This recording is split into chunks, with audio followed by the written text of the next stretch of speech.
En una nación que crece económicamente, en una nación donde hay justicia, en una nación donde los gobiernos están para el cuidado de los ciudadanos, ¿quién puede estar atormentado?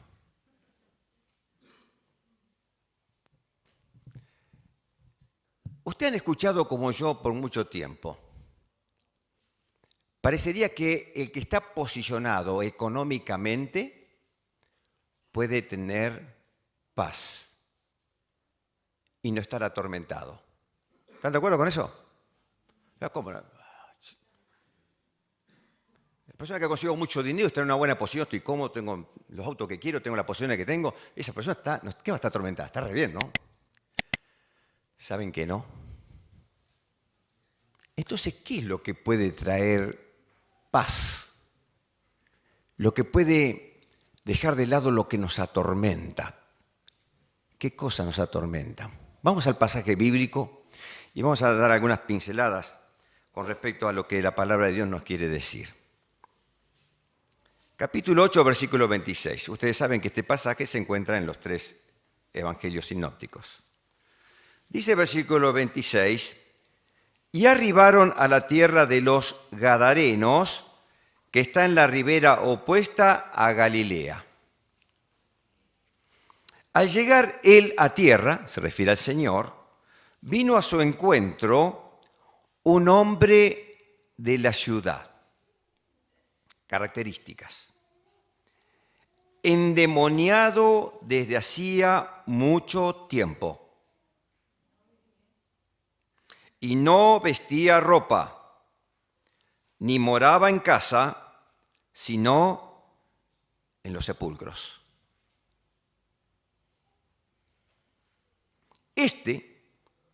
El endemoniado, al ver a Jesús, lanzó un gran grito y postrándose a sus pies exclamó a gran voz: ¿qué tienes conmigo, Jesús, Hijo del Dios Altísimo? Te ruego que no me atormentes. Versículo 29. Porque mandaba al espíritu inmundo que saliese del hombre, pues hacía mucho tiempo que se había apoderado de él, y le ataban con cadenas y grillos, pero rompiendo las cadenas era impelido por el demonio a los desiertos. Versículo 30. Y le preguntó Jesús diciendo: ¿cómo te llamas? Y él dijo: Legión, porque muchos demonios habían entrado en él. Y le rogaban que no los mandase ir al abismo. Había allí un hato de muchos cerdos que pasían en el monte, y le rogaron que los dejase entrar en ellos, y les dio permiso. Y los demonios, salidos del hombre, entraron en los cerdos, y el hato se precipitó por un despeñadero al lago y se ahogó. Y los que apacentaban los cerdos, cuando vieron lo que había acontecido, huyeron y yendo dieron aviso en la ciudad y por los campos. Y salieron a ver lo que había sucedido. Y vinieron a Jesús. Y hallaron al hombre de quien habían salido los demonios. ¿Cómo estaba? Sentado a los pies de Jesús. Vestido. ¿Y qué más? En su cabal juicio. Qué importante. ¿Y qué pasó con ellos? Tuvieron miedo. Un milagro. No conocían a este hombre así. Cuando nos ven a nosotros, ¿tienen miedo? No. Esta persona estaba sin Dios. Mejor dicho, estaba despersonalizada. Una persona que está tomada por otro ya no es la persona. Vamos a mirar algo de esto. en las Escrituras. Pero seguimos leyendo, terminamos de leer el pasaje. Versículo 36. Y los que lo habían visto les contaron cómo había sido salvado el endemoniado. Entonces toda la multitud de la región alrededor de los Gadarenos le rogó que se marchase de ellos, pues tenían gran temor. Y Jesús, entrando en la barca, se volvió. Y el hombre de quien habían salido los demonios le rogaba que le dejase estar con él. Pero Jesús le despidió diciendo: vuélvete a tu casa y cuenta cuán grandes cosas ha hecho Dios contigo. Y él se fue, publicando por toda la ciudad cuán grandes cosas había hecho Jesús con él. El hombre atormentado. Qué interesante, ¿no? Si leemos las primeras líneas de este relato, nos estremeceríamos. Muchas de las escrituras las leemos con un tenor de algo poético, porque conocemos el final. Sabemos cómo termina. Si supiéramos cómo termina, nuestra mente divagaría por tantos lugares. El Señor sale de una tormenta terrible, para la tormenta, y una vez que se detiene la tormenta, le dice a los discípulos que pasen al otro lado. Tanto en el mundo religioso como en el secular, se observa un reconocimiento e interés creciente por las actividades demoníacas. Efesios 6:12 nos advierte a todos los creyentes: nuestra lucha no es contra sangre y carne, es decir, no es contra seres humanos. ¿Vieron que cuando alguien se opone al Evangelio, uno como cristiano dice: voy a orar por esa persona para que se convierta? ¿Oramos así? O decimos: ojalá que... Hay un informe aparentemente de la ONU donde hay una tendencia, una perspectiva para hacer callar a la iglesia, a los cristianos. Usted sí, ¿esto es novedoso? En toda la historia de la humanidad se ha querido callar a la iglesia. ¿Se acuerda cuando pusieron preso a Pedro y a Silas? Y le dijeron: mira, te vamos a soltar, pero nunca más hablen de esto. La ley Mordaza, ¿no? Nunca más hablen de esto. ¿Qué dijo Pedro? Es mejor obedecer ¿a quién? A Dios que a los hombres. Hay un tal Jorge Soros, que es uno de los hombres más poderosos económicamente del mundo, que invierte mucho dinero para hacer callar la voz de la iglesia. Entonces paga todos estos movimientos pro aborto, pro LGBT, todo en contra de la iglesia. Que en síntesis es en contra de Dios. Hoy estaba dando un informe de esto en la iglesia y yo digo: miren lo que se me vino a la mente, este es el Saulo de Tarso de estos tiempos. ¿Qué hacía Saulo de Tarso? Perseguía a la iglesia, ¿verdad? Creo, hermanos, nunca pensé en esto, pero hoy me vino. Digo: ¿por qué no oramos por este hombre para que se convierta y por ahí la situación se pueda revertir? Para que las personas conozcan a Jesús. A través de la pandemia también, y este encierro indiscriminado que hubo, muchos se fueron de este mundo y los familiares sin poder cerrar ese capítulo en la vida, de poder despedirse. Es importante esa parte de la vida. Y había escuchado en su momento que había crecido mucho las consultas a los mentalistas para traer a los muertos y poder despedirse de ellos. ¿Lo escucharon eso? ¿Lo leyeron? Salió en Infobae, en Clarín, todos esos. Yo no digo para que estemos metidos tanto en la información, pero aunque sea leer los títulos y ver que ocurren estas cosas. El mundo de los demonios. El mundo del mentalismo. Meditación trascendental. ¿Escucharon de eso?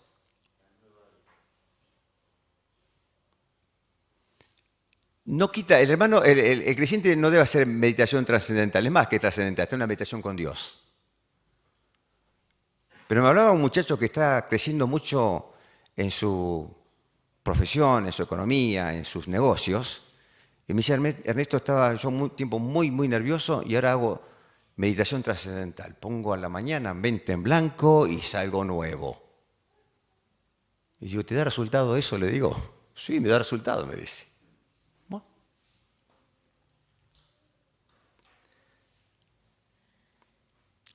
Nuestra lucha no es contra carne y sangre, no es contra seres humanos, sino contra principados, contra potestades, contra los poderes de este mundo de tinieblas, contra las huestes espirituales de maldad en las regiones celestes.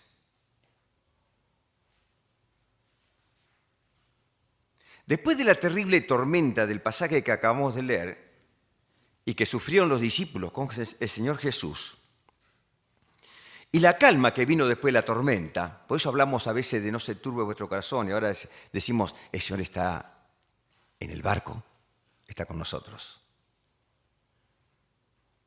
Hubo una intervención directa de Jesús en aquella tormenta y quedaba en el aire del círculo apostólico la pregunta. Podemos ponerlo en Mateo 8:27. Y los hombres se maravillaron diciendo: ¿quién es este? Que aún los vientos y el mar le obedecen. ¿Quién es este? Los mismos discípulos.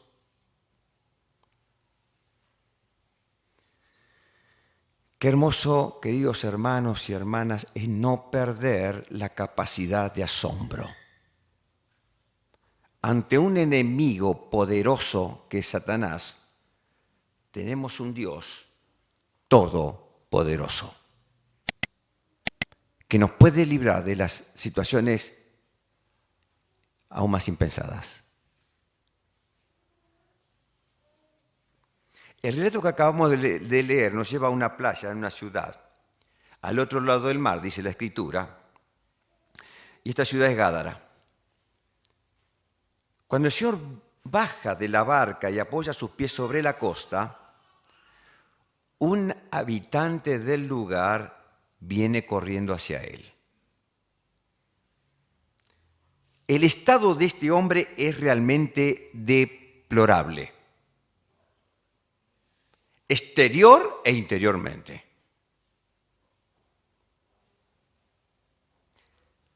La descripción que hacen los discípulos nos hace estremecer. Se los leo rápidamente. Mateo 8:28 dice: eran tan feroces que nadie podía pasar por ese camino. ¿Conocen de personas feroces y violentas? ¿Conocen ustedes? Vieron que a veces uno va caminando por la calle y ve en la esquina un grupo de personas que están alegrándose con vino y el Fernandito y todo eso. ¿Y usted qué hace? No me conviene pasar por esa. Da la vuelta, hace 2 cuadras más, pero no pasa por ahí. Hay personas violentas, aún en este momento. Eran tan feroces, dice, que nadie podía pasar por ese camino, tenían miedo. Marcos 5, 3 y 4, capítulo 5, 3 y 4 y 5 también, dice que tenía su morada entre los sepulcros y nadie podía atarlo ni aun con cadenas, porque muchas veces había sido atado con grillos y cadenas, pero él había roto las cadenas y destrozado los grillos, y nadie era tan fuerte como para dominarlo.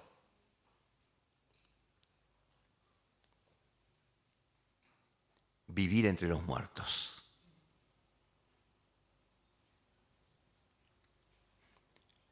¿Cuánto hace que no visita un cementerio?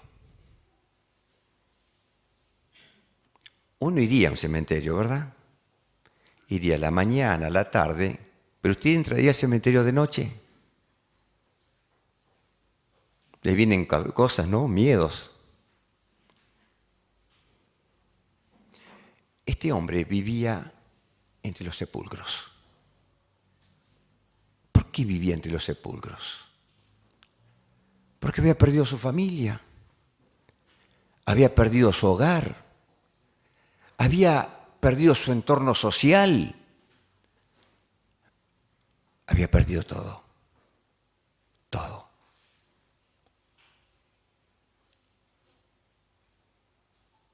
No solamente la gran fuerza que tenía este hombre, dice el mismo Marcos en el versículo siguiente, en el versículo 5, y siempre, no dice de tanto en tanto, y siempre, noche y día, andaba entre los sepulcros y en los montes dando gritos e hiriéndose con piedras. Ya solamente era lo que decía, sino que ya se lastimaba, se autoflagelaba, se quería destruir. Cuando Satanás entra en la vida de una persona, no es para hacerla vivir y disfrutar, sino para destruirla. Siempre es así.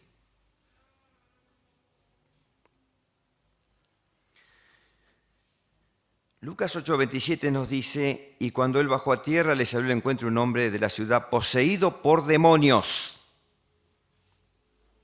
y que por mucho tiempo no se había puesto ropa alguna. Mire qué delicadeza usa la Escritura, ¿no? O sea que vivía desnudo. Ni vivía en una casa, sino en los sepulcros. Se acercó a Jesús con reverencia. Dice la Escritura que cayó de rodillas delante de él. Y vemos, en cierta medida, un hombre que había perdido su identidad. Ya no era el individuo el que hablaba, sino los demonios que estaban en él.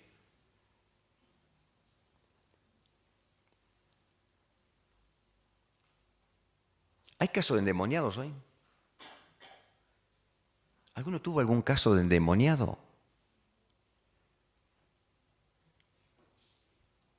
Yo sí.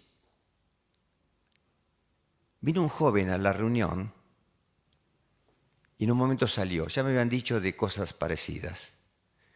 Yo era un poco susceptible a esto. Y me llama uno de los parientes y me dice, vení, está afuera. Y estaba sentado. Y digo que me estremecí, me corrió un frío por la columna y todo. Le digo, ¿qué te pasa? ¿Por qué estás así? Y salió una voz diferente, que no era la voz de él. Cuando salió esa voz, yo le digo honestamente, cerré los ojos y lloré. Oré a Dios, Señor, dame fortaleza, porque esto no puede ser así.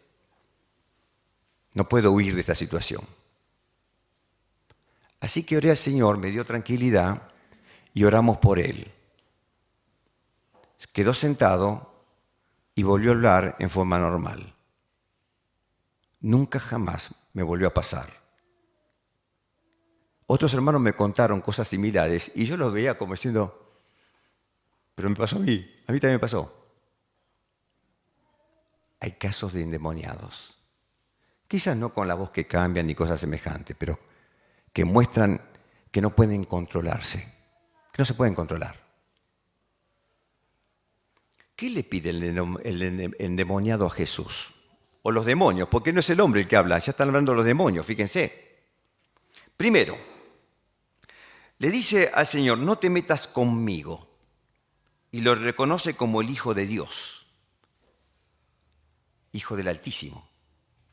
Nos hace recordar las palabras escritas por Santiago. ¿Qué dice Santiago? ¿Tú crees que Dios es uno? Sí, bien haces.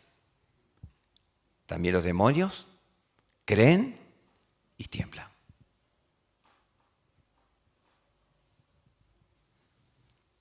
salimos a predicar en una oportunidad y salir a la calle quizás no tenemos el ejercicio, la gimnasia para predicar. Nos damos cuenta a veces, ¿no? Hablamos muy bien desde el púlpito, en la congregación, invitamos a personas, pero el hablar personalmente en la calle a veces nos cuesta un poco. Y bueno, salimos a predicar. Y las personas que pasaban, una feria, mucha gente y todo, sin interrumpir su pensamiento de la compra y todo, le preguntábamos a las personas, ¿usted cree en Dios? Era la Pascua. Y algunos dicen, sí, creo en Dios. ¿Tiene un minutito? Hablábamos 2 minutitos y algunos escuchaban. Algunos pasaban y decían, discúlpame, ¿crees en Dios? No, así me decían. ¿Qué sé yo? No sé. Ni él sabía qué contestar. Y hay muchas personas así. El ateo dice, gracias a Dios, no creo en Dios.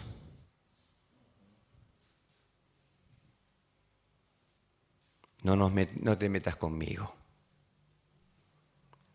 No es una amenaza, sino diciendo, por favor, no te metas conmigo. En segundo lugar, no nos atormente. Ante las palabras del Hijo de Dios, los demonios tiemblan, porque había delante de ellos alguien más poderoso, el Dios Altísimo. Como dije al principio, ante un enemigo poderoso, tenemos un Dios todopoderoso. La escena realmente es fuerte. Ahí está Jesús con este hombre. Y le pregunta, ¿cómo te llamas? Es bueno para entablar una conversación con alguien y saber cómo se llama la persona, ¿verdad? Si hablé con tal persona, ¿cómo se llama? ¿Sabes? No le pregunté. Tengo que conocer por lo menos el nombre, mínimamente. Y su nombre, cuando dice somos legión, daba la impresión tan fuerte como la de 6.000 soldados preparados. Legión. ¿Se imaginan lo que era eso? Una fuerza terrible. El ruego de estos demonios era que no los echaran de aquella región. Estaban cómodos en aquel lugar. Nadie los molestaba. Y le hicieron una solicitud más al Señor. ¿Qué le dijeron? No nos envíes al abismo, déjanos entrar en los cerdos. Una petición media rara, ¿no? Jesús se los permitió. Es más, toleró que fuesen a esos animales. Ustedes saben lo que significaban los cerdos para los judíos. Eran considerados animales inmundos. La pobre piara de cerdos se precipitó al mar y murieron todos. Los cerdos no son buenos nadadores, se ahogaron. Uno de los evangelistas dice que eran como 2.000. Alguno que está en el mundo de los negocios agarra calculadora y dice, 1.000, ¿cuánto está el kilo? Está todo, una pérdida terrible, ¿no?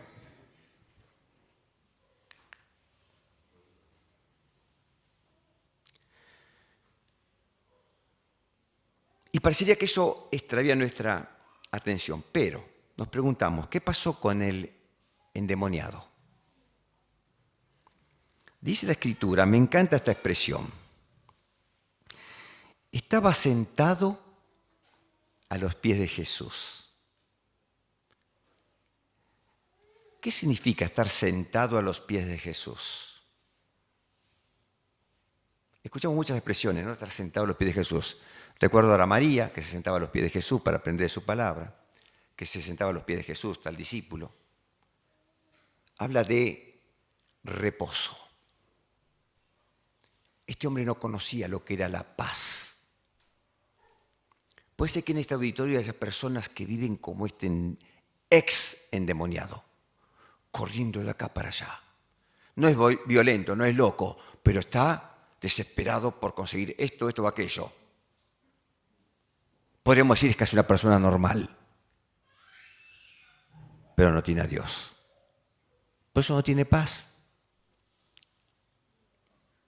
estaba sentado a los pies de Jesús. Qué importante que es para nosotros, hermanos, en nuestro cotidiano andar, en nuestro trajín diario, que a veces corremos para acá, para allá, que a veces decimos, no me alcanza el tiempo, decir, tengo que sentarme a los pies de Jesús. Como cristianos debemos leer la palabra de Dios. ¿La leemos? ¿Leemos la Escritura? El silencio otorga, ¿no? Sí, bien. ¿Es suficiente con leerla? No. ¿Y entonces qué? Hay que estudiarla. Por eso hay tantos equipos de estudio. No hay que menospreciar esto. Porque hay cosas que a veces no las podemos entender y otro hermano me la puede explicar mejor, y la puedo entender. Y qué bueno que la comunión, que todos podemos aprender la palabra de Dios. Porque Dios levantó hombres para que enseñen la palabra. Y cuando escuchamos la palabra de Dios y la entendemos, ¿qué hacemos? La tenemos que practicar, vivir, en conformidad a la palabra de Dios, sentado a los pies de Jesús. ¿Qué más dice la Escritura? Vestido y en su cabal juicio. Andaba desnudo por las calles. Desnudo de todo. No solamente de cuerpo, sino desnudo de alma. Desnudo de sus seres queridos. Desnudo de sus posesiones. No tenía nada. Ahora está vestido.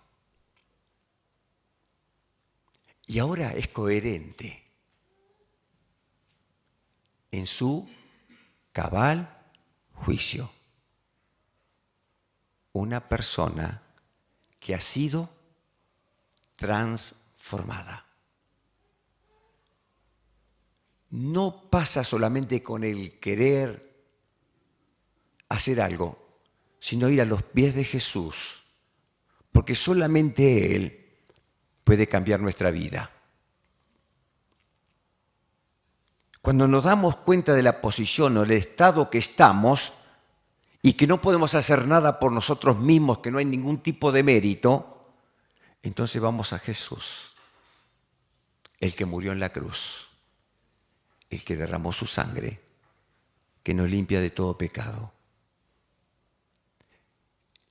Esta limpieza de Jesús, esta muerte de Jesús no es automática, tenemos que aceptarla. Debemos creerla. Debemos arrepentir de nuestros pecados para que Dios sobre nosotros. Para ya no ser un ciudadano de esta tierra, sino un ciudadano del cielo. En su cabal juicio. Es decir, fue hecho un hombre nuevo. Lo querían atar, pero estaba atado y recuperó su libertad. Ahora era él, ya no los demonios. Y su personalidad. No nos dice el nombre de esta hermano en Cristo. Pero quizá cuando estemos en el cielo, yo era el ex ganadero, el gadareno que ustedes leían de mí. Terminamos. Los hombres de aquella comarca le pidieron a Jesús, usted cuando vieron ese milagro, ¿usted qué diría? Señor, ¿por qué no venís a mi casa? Vamos a hablar un poquito más de esto. Ellos eran gadarenos, pero ganaderos, y vieron la catástrofe económica que tuvieron. Y le dijeron a Jesús que se vaya de esa región. Puse yo acá, cambiaron a Jesús por los cerdos. Porque también ellos, esos hombres y mujeres, como los cerdos, vivían revolcándose en el barro del pecado.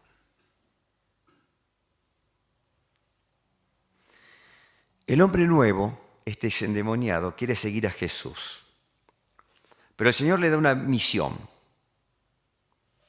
Vuélvete a tu familia. ¿Y qué tiene que hacer? Cuéntale lo que Dios hizo contigo. Me imagino la escena. Los habitantes de Gádara diciéndole, por favor, váyase de aquí. No queremos otra pérdida igual. Váyase. No vamos a quedar con los demonios, porque los cerdos quedaron, pero los demonios nos ahogaron, ¿eh? No vamos a creer que se ahogaron los demonios y murieron los demonios. No pasó esto. Se quedaron en esa región. Y se quedaron sin Jesús. Se quedaron con los demonios y se quedaron sin Jesús. Esa fue la decisión de ellos. ¿Cuál va a ser la decisión de alguno aquí que quizás todavía no tiene una experiencia personal con el Señor? Le dirá, Señor, no te metas conmigo. ¿Le dirá eso? ¿O le dirá, Señor, quiero que entres a mi vida? Quiero ser una nueva persona. Quiero ser transformado.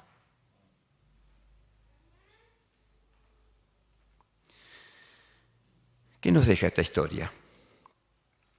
Que hay una humanidad enajenada, histérica, con miedo, violenta. Algunos quieren cambiar, pero no pueden. Ayer hablaba con unos chicos que daban testimonio. Dice, ¿sabes qué? Vienen algunos compañeros y me dicen, la verdad dice que te veo tan diferente. Me gustaría ser como vos, pero no puedo. Pues no se trata de algo personal, sino que es lo que el Espíritu Santo hace en cada uno de nosotros. Santificación permanente, transformación permanente, purificación, para que todos lleguemos a la medida de la altura de la talla de Cristo, como creyente en Cristo Jesús. Hay algo más fuerte que lo somete y ese alguien se llama pecado. Usted no puede cambiar porque hay pecado. Yo no podría cambiar si hay pecado. Nuestra mayor desgracia es habernos separado de Dios. Pero Juan 3:16 nos dice, de tal manera amó Dios al mundo que envió a su Hijo Jesucristo, para que todo aquel, no haya acepción ni excepción de personas, que cree en Él, no se pierda, mas tenga ¿qué cosa? Vida eterna. Y vida eterna no es, bueno, usted va a vivir muchos años, no, yo quiero vivir así. No, va a tener calidad de vida, una vida distinta, una vida con Jesús. Terminamos. Si crees en Jesús y te arrepientes de tus pecados, ya no correrás alocadamente por este mundo, ya no sabrás qué hacer con tu vida. El Señor corregirá tu vida, será todo nuevo. El Señor te perdonará. Ven a Jesús y el Señor te perdonará. Y serás un hombre o una mujer nueva. ¿Quieres ser nuevo? ¿Quieres empezar cosas otra vez? ¿Qué vas a hacer? No alcanza con volver a empezar, como cantamos esa canción tan linda de Lerner, ¿no? Volver a empezar, volver a empezar. Hay un volver a empezar, pero solamente con Jesús. Un nuevo nacimiento, una nueva vida, una nueva esperanza, una eternidad y morada en los cielos. ¿Qué vas a hacer? Hoy es la oportunidad para que resuelvas tu presente y también tu futuro. Que Dios añada su más rica bendición para cada uno de nosotros. Y como este gadareno, termino con esto, para los hermanos en Cristo, hermanas. Quiso ir con Jesús y el Señor se lo impidió. Que le dijo, usted tiene una misión para hacer. ¿Qué formación teológica tuvo este hombre? ¿A qué instituto bíblico fue? No digo con esto no hay que ir, hay que aprender la palabra de Dios. Pero lo sencillo, lo simple lo tenemos que hacer. cada uno de nosotros, cuando volvemos, contemos cuán grandes cosas el Señor ha hecho con nosotros. Amén.